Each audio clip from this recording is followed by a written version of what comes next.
భారతదేశంలో ఇన్ని కోట్ల మంది యువతీ యువకులు ఉన్నారు. అందులో ఇంజనీరింగ్ స్ట్రీమ్లోకి వచ్చి చదువు కొంతమంది మాత్రమే ఉంటారు.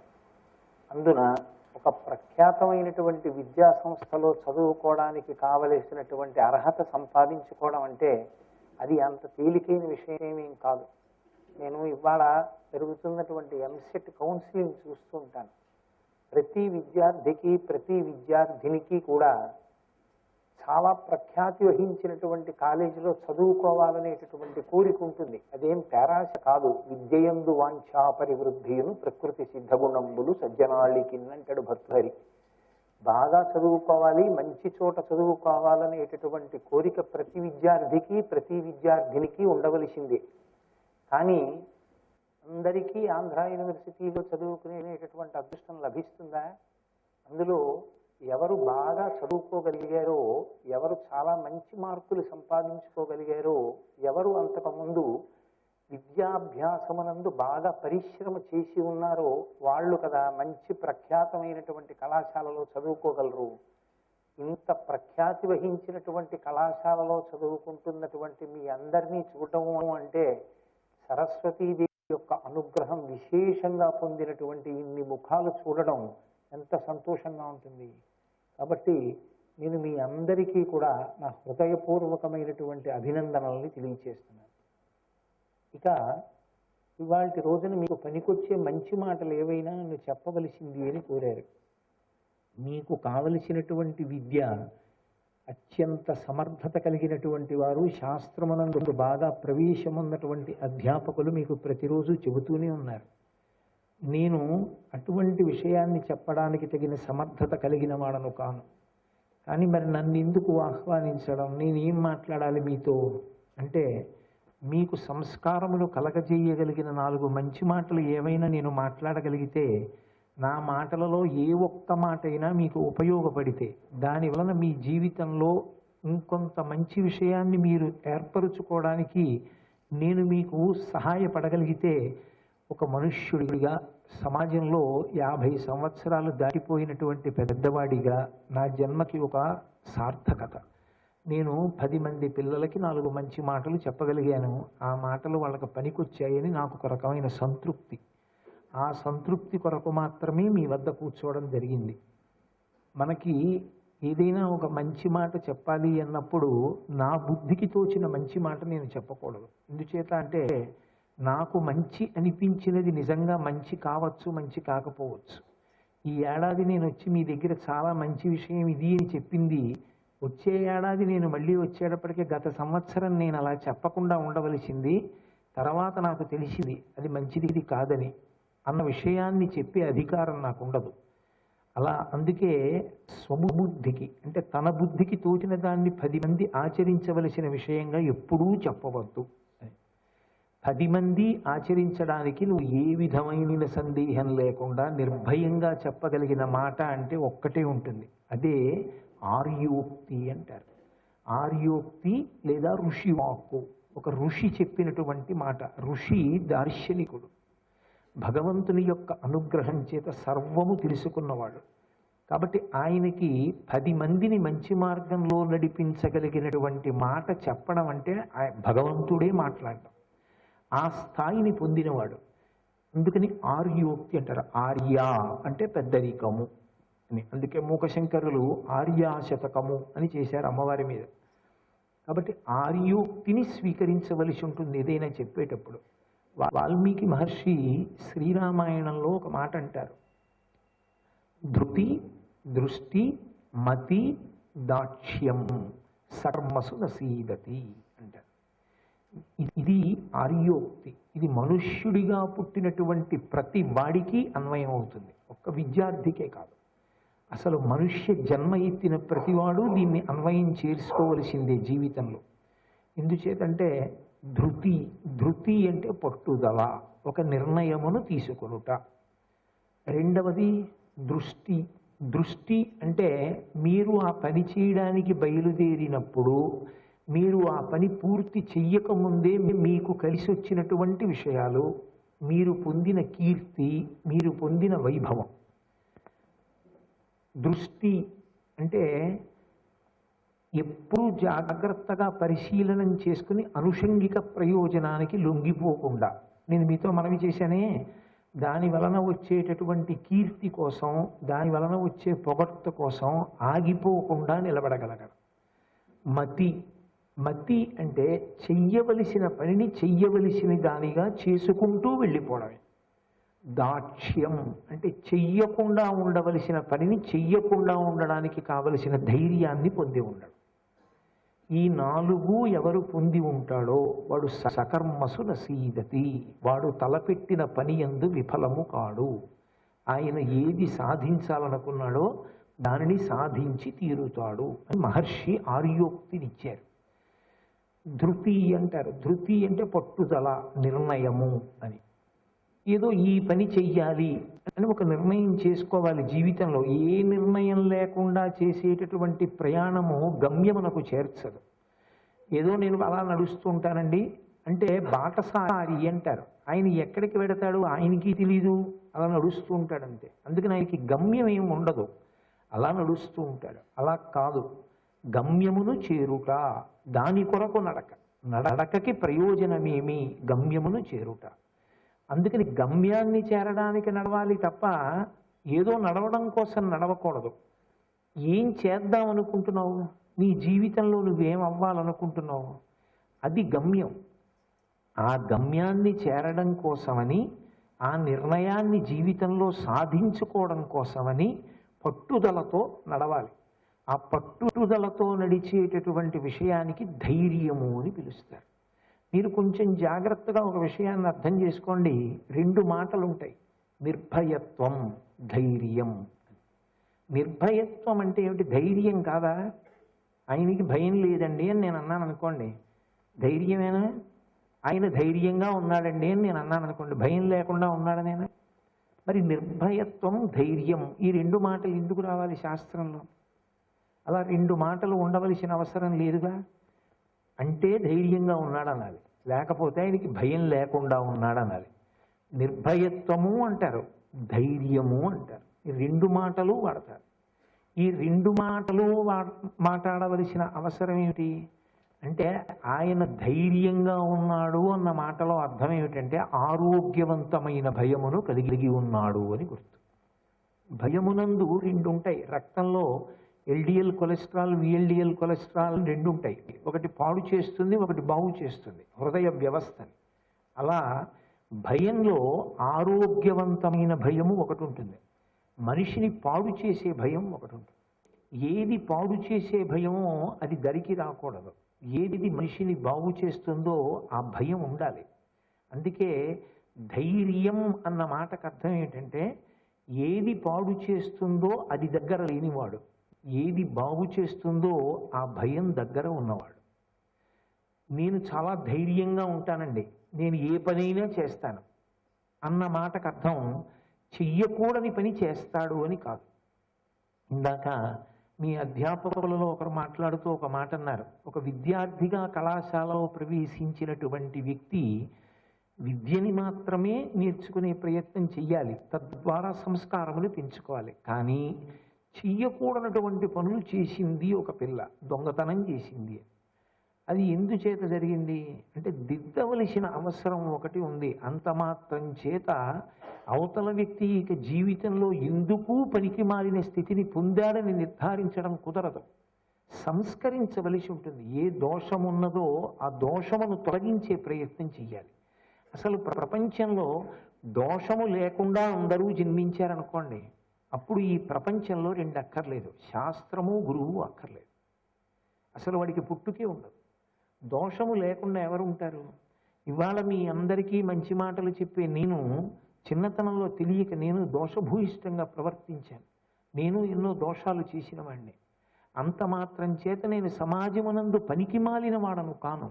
దోషమును గుప్తంగా సంస్కరించాలి, గుణమును సభాముఖంగా స్తుతి చెయ్యాలి. ఎందుచేత? ఒకటి ఆదర్శము, ఒకటి దిద్దవలసినది. వైద్యము గుప్తము, జ్యోతిష్యము గుప్తము. అది అతనికి మాత్రమే తెలియాలి, ఇంకొకరికి తెలియక్కర్లేదు. అందుకే డాక్టర్ గారు సభాముఖంగా వైద్యం చేయరు, ఒక్కొక్కరినే గదిలోకి పిలిచి వైద్యం చేస్తారు. ఉపన్యాసం చెప్పేటప్పుడు ఒక్కొక్కరికి చెప్పక్కర్లేదు, అందరికీ కలిపి చెప్పాలి. ఎవరో అందుకుంటారు. వర్షం లాంటిది ఉపన్యాసం. వైద్యం లాంటిది అవతల వారిలో ఉండేటటువంటి దోషాన్ని సంస్కరించడం. నిర్భయత్వం, ధైర్యం, ఈ రెండు మాటలకి మధ్యలో ఉన్నది ఆరోగ్యవంతమైన భయం. నేను మీతో ఒక మాట మనవి చెయ్యాలి అంటే, మీరు చదువుకుంటున్నారు, వృద్ధిలోకి వస్తున్నటువంటి విద్యార్థులు. రేపొద్దున్న మీరు పెద్ద పెద్ద పదవులలోకి వెడతారు. కానీ అప్పుడు కూడా మీకు మీ నాన్నగారంటే భయం. నాన్నగారంటే భయం అన్న మాటకు అర్థం నాన్నగారు మిమ్మల్ని ఏదో చేసేస్తారని కాదు. మా నాన్నగారు అలా చెయ్యొద్దన్నారు కాబట్టి నేను చేయను. నేను ఇది చేస్తే మా నాన్నగారు బాధపడతారు, మా నాన్నగారు అంగీకరించారు, ఆయనకి ఇష్టం ఉండదు. ఎందుకు ఇష్టం ఉండదు అంటే అది నా అభ్యున్నతికి కారణం కాదని మా నాన్నగారు చెప్తారు, అందుకు నేను అటువంటి పని చేయలేను అన్నారు మీరు. ఇప్పుడు మిమ్మల్ని పిరికివారు అనవలసి ఉంటుందా, మీది ఆరోగ్యవంతమైన భయము అని చెప్పవలసి ఉంటుందా? మీకు మీ లెక్చరర్ అంటే గౌరవం, భయం. ఆయన వద్దన్న పని మీరు చెయ్యరు.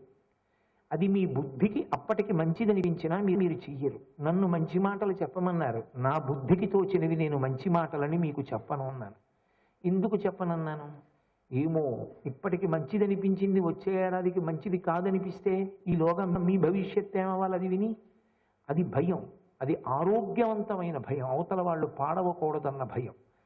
దాన్ని జీవించి ఉన్నంత కాలము పొంది ఉండాలి. అందుకే గురువు పట్ల భయం, తండ్రి పట్ల భయం, తల్లి పట్ల భయం.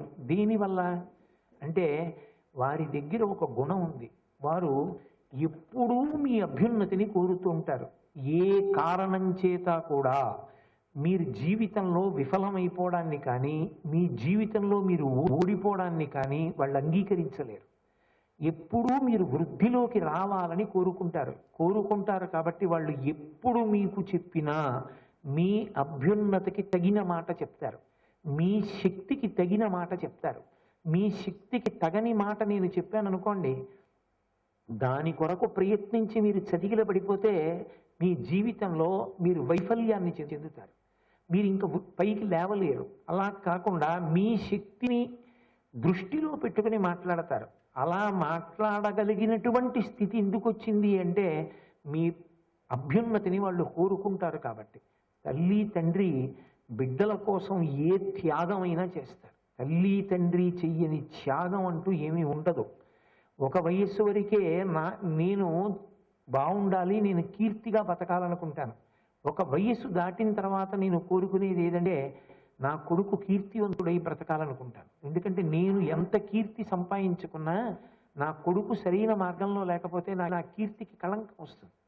ఇన్ని చెప్తారు కోటేశ్వరరావు, వాళ్ళ అబ్బాయి ఎటువంటి వాడో తెలుసా అన్నారు అనుకోండి, నేను సభాముఖంగా ఎవరికి ఏం చెప్తాను? చెప్పలేను. కాబట్టి ఎప్పుడూ నా కొడుకు వృద్ధిని నేను కోరుకుంటాను, ఏ తల్లిదండ్రులైనా అంతే. అందుకే ఆరోగ్యవంతమైన భయమును విస్మరించడం అత్యంత ప్రమాదకరమైనటువంటి లక్షణం. సంస్కారము అన్న మాట అంతా ఎక్కడ చేరిపోయి ఉంటుందంటే ఆరోగ్యవంతమైన భయమును విడిచిపెట్టి ఉండకుండా ఉండుట. ఆ భయాన్ని వదిలిపెట్టడం అత్యంత ప్రమాదహేతు.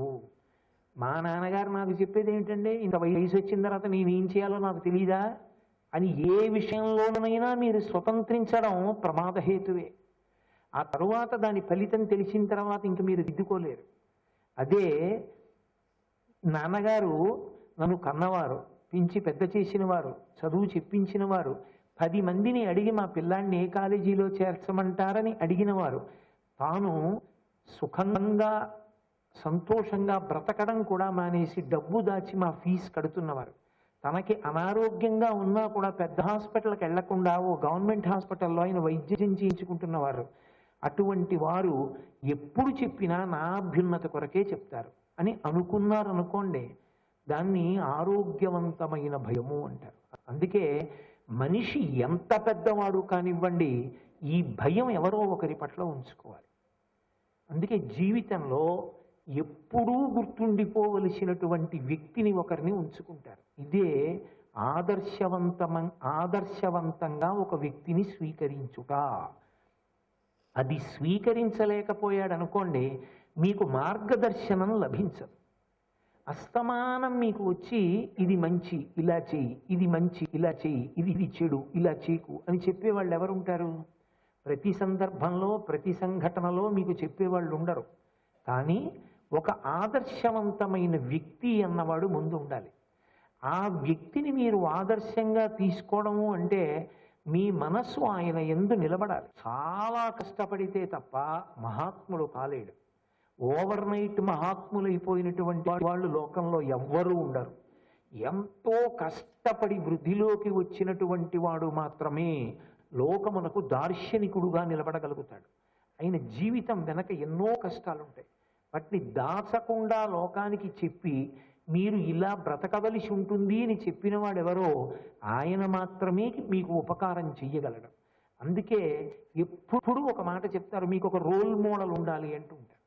మీరు ఎప్పుడూ ఒకరిని ఆదర్శంగా తీసుకోండి అని చెప్తుంటారు. మీరు అలా వశపడడం అన్నది మీకు రాలేదనుకోండి, అది రాకపోతే అభ్యున్నతి అక్కడతో ఆగిపోతుంది.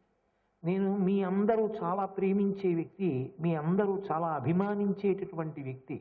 ఆయనని మీరు అభిమానించడం ఏమి? భారతదేశంలో ఉన్న కొన్ని కోట్ల మంది ప్రజలు ఎంతో అభిమానిస్తారు. పెద్దవాళ్ళు తమ కొడుకుగానే భావన చేసి ఆశీర్వచనం చేస్తారు అతను ఇంకా వృద్ధిలోకి రావాలని.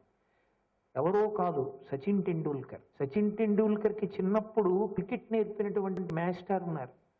ఒకప్పుడు ఆ మాస్టారు సచిన్ టెండూల్కర్ని ఈడ్చి లెంపకాయ కొట్టాడు. ఆయనకి సన్మానం జరిగితే టెండూల్కర్ ఆ సభకు వచ్చాడు. వచ్చి ఆయన ఒక మాట చెప్పాడు, నేను ఇవాళ అంతర్జాతీయ ప్రఖ్యాతి వహించినటువంటి క్రికెటర్ అన్న కీర్తి తెచ్చుకోవడం వెనక ఒక సంఘటన ఉంది. ఈ కోచ్, ఈ మాస్టర్ నాకు క్రికెట్ నేర్పారు. నేను ఒకనకొకప్పుడు ఒకేలా వస్తున్నటువంటి ఒక బంతిని ఆడడంలో పదే పదే విఫలమయ్యాను. ఆయన నన్ను వెంటనే పిలిచి ఈడ్చి లెంపకాయ కొట్టారు. ఏమిరా నీకు దృష్టి లేదా? ఒకేలా వేస్తున్నారు బంతిని, అది నువ్వు ఆడలేవని గ్రహించారు. దానికి నువ్వు అవుట్ అవుతున్నావు. దాన్ని సమర్థవంతంగా ఎదుర్కోవడాన్ని నువ్వు నిశ్చయించుకోలేవా? ఎందుకు దృష్టి పెట్టలేవు? ఎక్కడుంది లోపం అని కొట్టారు. ఆనాడు నేను గ్రహించాను, ఎంత ప్రతి బంతిని జాగ్రత్తగా ఎదుర్కోవాలి జీవితంలో. ఇవాళ ఇంత కీర్తి వహించాలని నేను ఏ ఒక్క బంతిని అజాగ్రత్తగా ఎదుర్కొన్నా నేను కీర్తి శిఖరాల మించి జారిపోతాను. నాకు ఇది నేర్పిన మహానుభావుడు. ఆయన వేసిన పునాది మీద ఏర్పడినటువంటి కీర్తి సౌధంలో నేను నిలబడ్డాను. అందుకే ఆయన కొట్టిన దెబ్బ నా జీవితంలో నాకు ఎప్పటికీ జ్ఞాపకం ఉంటుందని చెప్పి కాళ్ళకి నమస్కరించి పూలదండ వేశాడు. అందుకే 40 సంవత్సరముల వయసులోకి ప్రవేశిస్తున్నప్పటికీ అసలు ఏసీలోంచి బయటికి రావలసిన అవసరం అతనికి లేకపోయినా ఇప్పటికీ 36 డిగ్రీల టెంపరేచర్ బయట ఉన్నప్పుడు ఉదయం 9 గంటలకి ఫీల్డింగ్లోకి వెడితే సాయంకాలం 5 గంటల వరకు నిలబడగలిగినటువంటి దేహదారుఢ్యాన్ని పొంది ఉన్నాడు. కళ్ళజోడు కూడా పెట్టుకోకుండా ఆడగలుగుతున్నాడంటే అతనికి వెనక ఎంత పరిశ్రమ ఉందో మీరు ఆలోచించండి. ఒక్క మాట ఎప్పుడైనా తొందరపడి ధూర్తతనంగా మాట్లాడటం, ఫామ్లో లేడని ఎన్నో విమర్శలు చేశారు. ఆఖరణ అతను మళ్ళీ సెంచరీలు కొట్టాక ఒకటే అన్నాడు, నన్ను నోటితో విమర్శించారు, నేను బ్యాటుతో జవాబు చెప్పాను, నా నోటితో ఎందుకు అన్నాడు. చాలా కష్టం ఆ రెస్ట్రైంట్. అలా ఉండగలగడం జీవితంలో చాలా గొప్ప విషయం.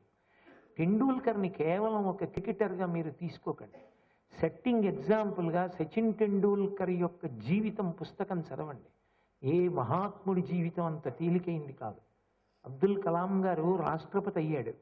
అబ్దుల్ కలాం గారు ఈ దేశానికి ఎన్నో ఉపగ్రహ నౌకలను పంపించాడు. అంత చేసిన కలాం గారు జీవితంలో పడినటువంటి కష్టాలు మీరు చదివితే, మూవింగ్ ట్రైన్లోంచి న్యూస్ పేపర్స్ బండిల్స్ కింద పారేస్తే ఆ పేపర్ల కట్ట ఏరి సైకిల్ వెనకాతల కట్టుకుని రామేశ్వరం అంతా తిరిగి ఇంటింటా న్యూస్ పేపర్ వేసి ఇంటికి వచ్చి అమ్మ పెట్టిన చపాతీలు తిని నమాజ్ చేసి స్కూల్కి వెళ్ళి చదువుకుని సాయంకాలం తిరిగి వచ్చేటప్పుడు సైకిల్ వేసుకుని అన్ని ఇళ్ళకి వెళ్ళి పేపర్ బిల్లు తీసుకుని అది తీసుకెళ్ళి యజమానికి కట్టి రాత్రి వచ్చి రెండో ప్రపంచ యుద్ధంలో తగినన్ని రొట్టెలు కూడా దొరకనటువంటి రోజుల్లో చిన్న మిణుకుమనేటటువంటి దీపపు కాంతిలో చదువుకుని ఇండామిటబుల్ స్పిరిట్ అనే పుస్తకం రాశారు. విద్యార్థులు తప్పకుండా చదవాలి ఆ పుస్తకాన్ని. అందులో ఆయన ఒక మాట రాశారు, ఈ శరీరంలో ఉన్న రక్తం, ఈ శరీరంలో ఉన్న మాంసం ఒక సంఘటనకి, ఒక వ్యక్తికి రుణపడ్డాయి. ఆ రుణపడిపోయినటువంటి విషయాన్ని జ్ఞాపకం పెట్టుకుని కలాం ఎప్పుడు ప్రవర్తిస్తాడని రాసుకున్నారు. రెండో ప్రపంచ యుద్ధంలో గోధుమలు దొరకట్లేదు. ఆయన వెళ్ళి రొట్లు తింటున్నారు. వాళ్ళ అమ్మగారు అదే పనిగా రొట్లు వేసి పెడుతున్నారు. చాలా బాగున్నాయని తినేశారు. తినేసి పక్క గదిలోకి వెళ్ళారు. వాళ్ళ అన్నయ్య పిలిచి అన్నారు, నీకు బుద్ధుందిరా అన్నారు. ఏమన్నారు? అమ్మకి రొట్టెలు లేవు, నువ్వు తింటున్నావు, రుచిగా ఉన్నాయన్నావని అమ్మ పెట్టేసింది నీకు. నువ్వు తినడం కాదు, నువ్వు తినడంతో పాటుగా వేరొకరి యొక్క విషయాన్ని ఆలోచించడం కూడా జీవితంలో నేర్చుకో అని మా అన్నయ్య చెప్పాడు. అది నా జీవితానికి శిలాశాసనమైంది. తను కూడా తినడం మానేసి నాకు పెట్టిన మా అమ్మ ఉన్నదే, ఆ అమ్మని తలుచుకుని జాతి, ఆ అమ్మ కడుపున పుట్టిన పిల్లవాడు ఈ దేశానికి ఇంత చేశాడు అన్న కీర్తి మా అమ్మకి రావడానికి ఆనాడు తను తినడం మాని రొట్టెలు పెట్టిన మా అమ్మ కోసం కలాం పెళ్లి చేసుకోవడం మర్చిపోయాడు. అంత కష్టపడి మహానుభావుడు ఈ దేశానికి సేవ చేసేశారు. ఒక వ్యక్తి ఏదో ఒక సంఘటనకి ఒకరికి జవాబుదారీతనం వహించాలి. ఎవరో ఒకరిని ఆదర్శంగా తీసుకుని ఆరోగ్యవంతమైనటువంటి భయాన్ని జీవితంలో నిలబెట్టుకోవాలి. ఇవాళ చాలా భయంకరమైనటువంటి వ్యాధి పొటమరించింది ఎక్కడ ఉంది అంటే, యథార్థానికి ఇది మా జీవితాల మీద ప్రభావం చూపించదు. ఎందుకనంటే అవి పొంగి చల్లారిపోయిన పాలు. కాబట్టి మేము అంత తొందరగా ప్రేరణ చెందాం, మేము అంత తొందరగా ప్రతిస్పందించాం. మాకు తెలుసు, యుక్తాయుక్త విచక్షణతో కొంచెం ఆలోచించగలం. అందుకని మేము ఒక తప్పు పనికి ఆకర్షితులం కాలేదు అంటే మాకేం సన్మానాలు చెయ్యక్కర్లేదు. 50 ఏళ్ళు దాటిపోయిన తర్వాత కూడా ఈ పని చెయ్యొచ్చా చేయకూడదా అని తెలియకుండా ఉంటేది తప్పు తప్ప, తెలుసుకుని చేయకుండా మానేశాడు అంటే అందులో గొప్పతనం లేదు. కానీ ఇవాళ మీ జీవితాలు ఒక పెద్ద ప్రమాదపు పోకడ ఎందు చేరిపోయి ఉన్నాయి. ఏమిటా పోకడ అంటే, అసలు ఆరోగ్యవంతమైనటువంటి భయంతో మీరు ఉండాలని చెప్పేటటువంటి మాటతో కూడుకున్న విషయం మీకు లేదు. ఎందుకని? మీరు ఇవాళ ఒక న్యూస్ పేపర్ విప్పి చదివారనుకోండి, ఆ న్యూస్ పేపర్ నిండా కూడా నిర్భయంగా ఇలాంటి మాట మాట్లాడవచ్చా, ఈ మాట మాట్లాడితే ఎన్ని లక్షల మంది జీవితాలు పాడైపోతాయి, అసలు ఒక వ్యక్తి నోటి వెంట ఇంత పారుష్యంతో కూడుకున్న భాష రావచ్చా, ఇలా మాట్లాడడం కుదురుతుందా, తప్పు కదా అలా మాట్లాడవచ్చా అని నిగ్రహంతో ఉండి మాట్లాడగలిగిన వాడు లేడు. అలా మాట్లాడగలిగిన వాడున్నా వాడి మాటలకు విలువ లేదు. పత్రిక రాయదు. సర్వం శ్రీ ఉమామహేశ్వర పరబ్రహ్మార్పణమస్తు. స్వస్తి.